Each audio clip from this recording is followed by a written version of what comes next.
Bismillahirrahmanirrahim. Assalamualaikum warahmatullahi wabarakatuh. Innal hamdalillahi nahmaduhu wa nasta'inuhu wa nastaghfiruh wa na'udzu billahi min shururi anfusina wa min sayyiati a'malina.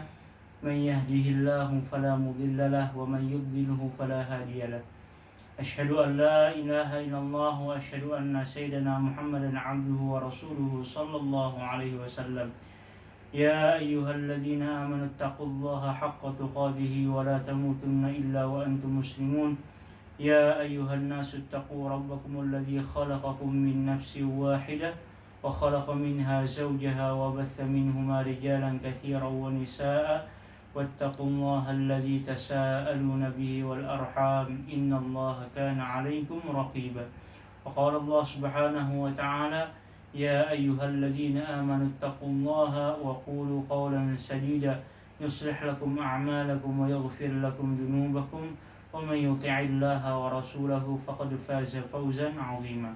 أما بعد فإن أصدق الحديث كتاب الله تعالى وخير الهدي هدي محمد صلى الله عليه وسلم وشر الأمور محدثاتها وكل محدثة بدعة وكل بدعة ضلالة wa kulla dhalalatin finnar.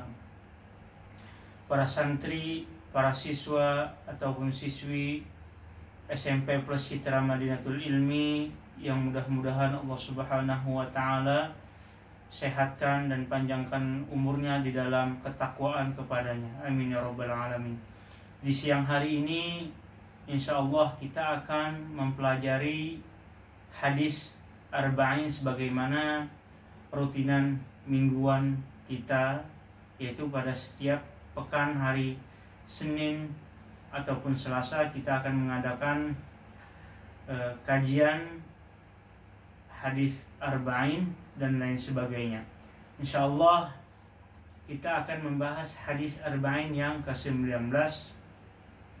Bunyi hadisnya adalah An Abil Abbasi Abdullah bin Abbas radhiyallahu ta'ala anhuma qala kuntu khalfan nabiy sallallahu alaihi wasallam yawma wa qala li ya ghulam inni u'allimuka kalimatin ihfazillaha yahfazuka ihfazillaha tajidhu tujahaka idza sa'alta fas'alillaha wa idza ista'anta fasta'in billah wa'lam anna al-ummata لو اجتمعت على أن ينفعوك بشيء لن ينفعوك إلا بشيء قد كتبه الله سبحانه وتعالى لك وإن اجتمعوا على أن يضروك بشيء لم يضروك إلا بشيء قد كتبه الله عليك رفعت الأقلام وجفت السحب رواه الترمذي وقال حديث حسن صحيح. وفي رواية غير الترمذي احفظ الله تجده أمامك تعرف إلى الله في الرخاء يعرفك في الشدة واعلم أن ما أخطأك لم يكن ليصيبك وما أصابك لم يكن ليخطئك واعلم أن النصر مع الصبر وأن الفرج مع الكرب وأن مع العسر يسرا. Dari Abul Abbas Abdullah bin Abbas radhiyallahu taala anhum. Sebelum kita membaca hadis atau menerangkannya atau Ustaz menerangkannya, Ustaz ingin memperkenalkan dulu siapa Abul Abbas atau Abdullah bin Abbas. Abdullah bin Abbas adalah sahabat Rasulullah sallallahu alaihi wasallam yang dikenal dengan turjumanul Quran. Karena saking luasnya keilmuan beliau sampai-sampai beliau digelari dengan tarjamanul Quran, seorang mufassirul Quran. Pun juga Abdullah bin Abbas adalah sahabat Rasulullah sallallahu alaihi wasallam yang mana beliau itu pernah didoakan oleh Rasulullah sallallahu alaihi wasallam. Doanya adalah Rabbi faqihhu fid din wa 'allimhu ta'wil. Ya Allah, pahamkanlah dia agama dan ajarkan dia tentang masalah takwil. Makanya beliau sangat alim dan sangat luas ilmunya. Pun juga beliau banyak juga meriwayatkan hadis dari Rasulullah Sallallahu Alaihi Wasallam.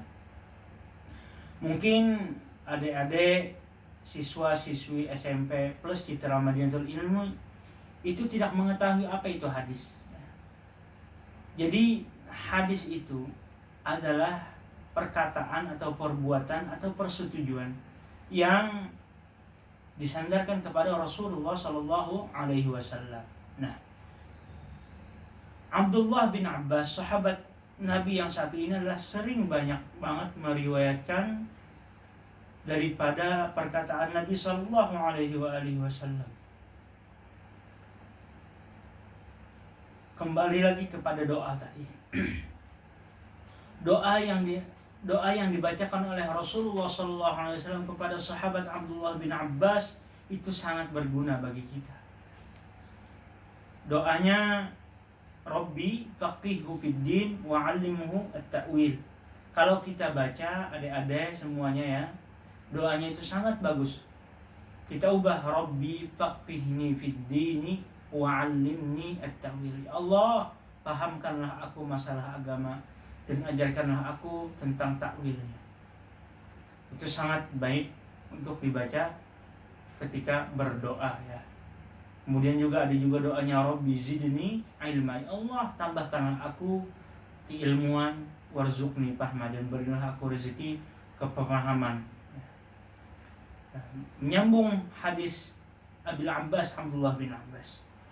Abdullah bin Abbas adalah sahabat sekaligus sepupu oleh Rasulullah Sallallahu Alaihi Wasallam. Jadi bapaknya Abdullah yaitu Abbas itu bersaudara dengan ayahnya Nabi. Ayahnya Nabi namanya adalah siapa? Ayahnya Nabi adalah Muhammad bin Abdullah. Jadi Abdullah dan Abbas itu bersaudara. Abbas mempunyai anak yang namanya Abdullah, pun juga ayahnya Nabi mempunyai anak yaitu Nabi Muhammad. Jadi statusnya adalah sepupu Rasulullah Sallallahu Alaihi Wasallam. Beliau berujar, beliau berkata, kuntu khalfan Nabi Sallallahu Alaihi Wasallam. Suatu hari aku pernah berada di belakang Nabi Sallallahu Alaihi Wasallam. Faqala li, lalu beliau berkata kepadaku, ya gulam, inni u'allimuka kalimatin. Wahai gulam, wahai anak.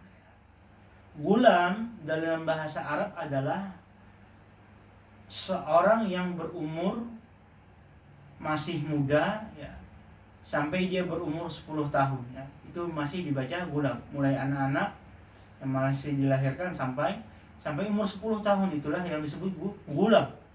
Makanya di sini umur sahabat Abdullah bin Abbas itu adalah tidak lebih daripada 10 tahun ya, tidak lebih daripada 10 tahun.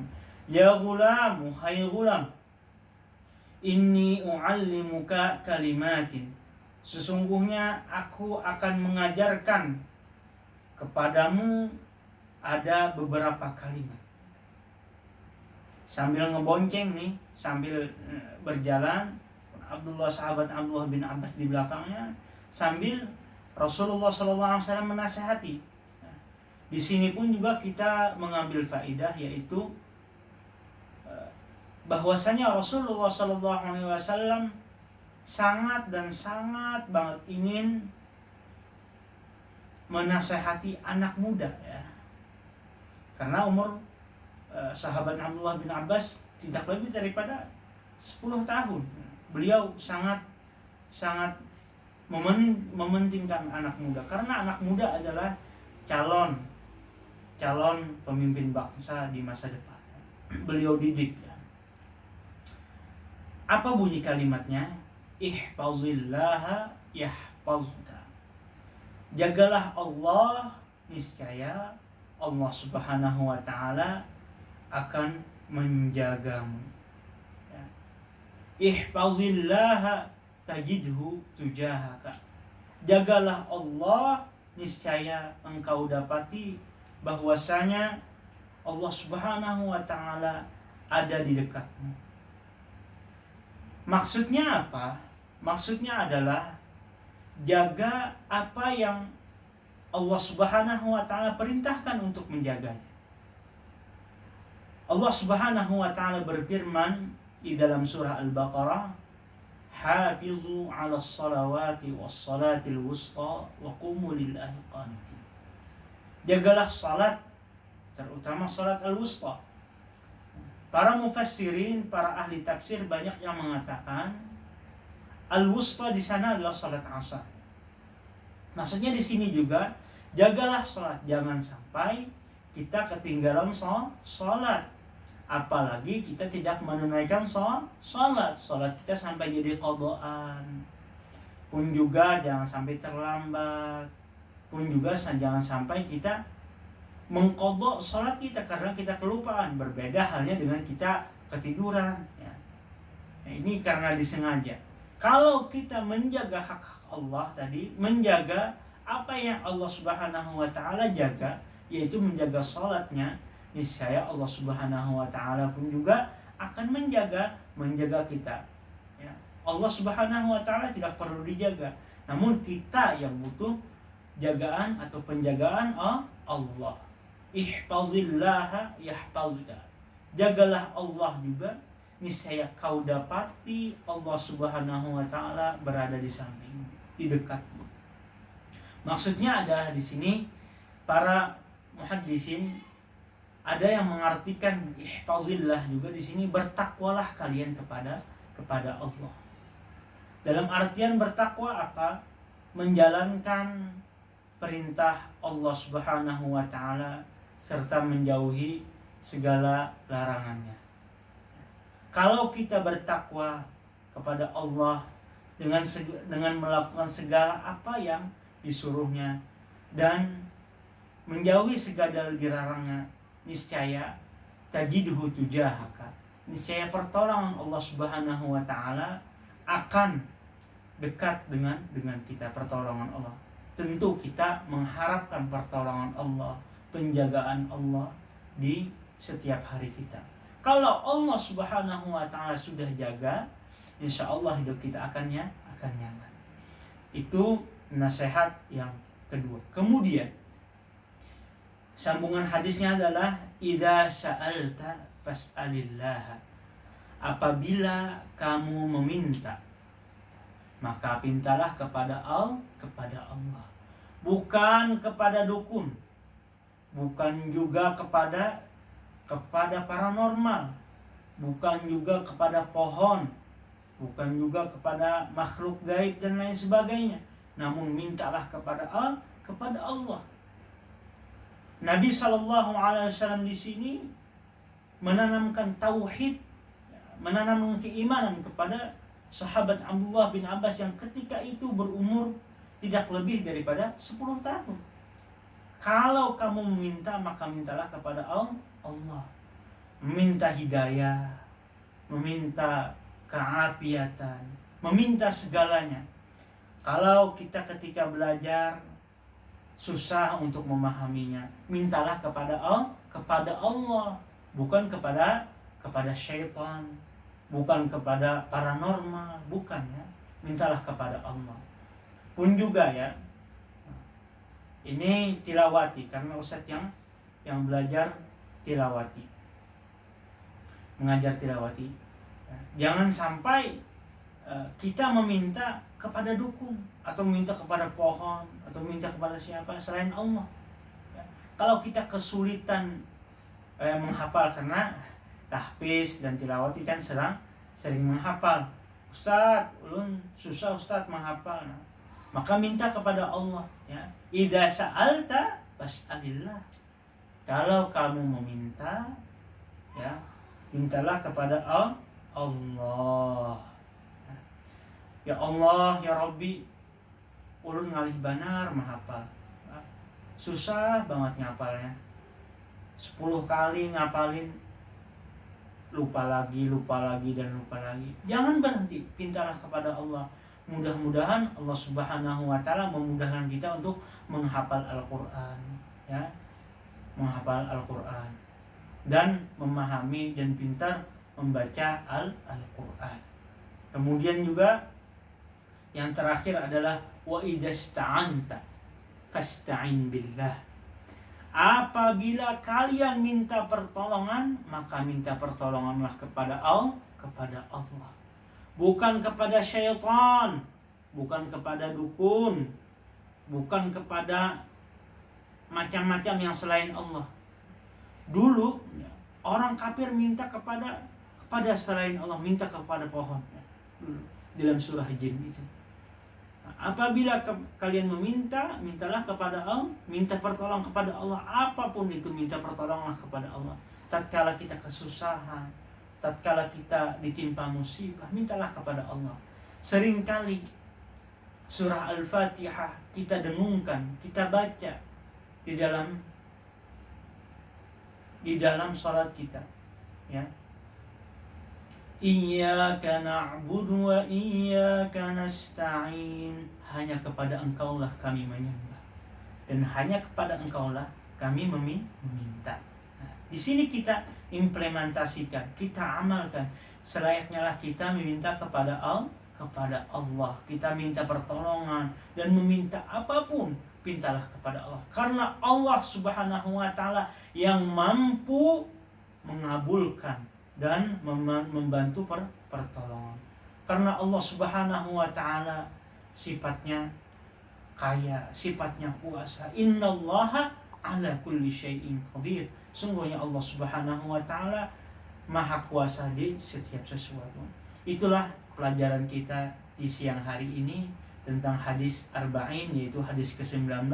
Insyaallah dua minggu setelahnya kita akan menyambung lagi hadis atau sambungan hadis yang ke-19. Mudah-mudahan ada manfaatnya. Jangan lupa selalulah minta kepada Allah dan jangan lupa meminta pertolongan kepada Allah dan jagalah hak-hak Allah dan jagalah apa yang disuruh oleh Allah untuk menjaganya. Sampai di sini dulu kajian kita di siang hari ini, mudah-mudahan ada manfaatnya. Salah khilaf Ustaz minta ridha, minta maaf dan minta halal. Assalamualaikum warahmatullahi wabarakatuh.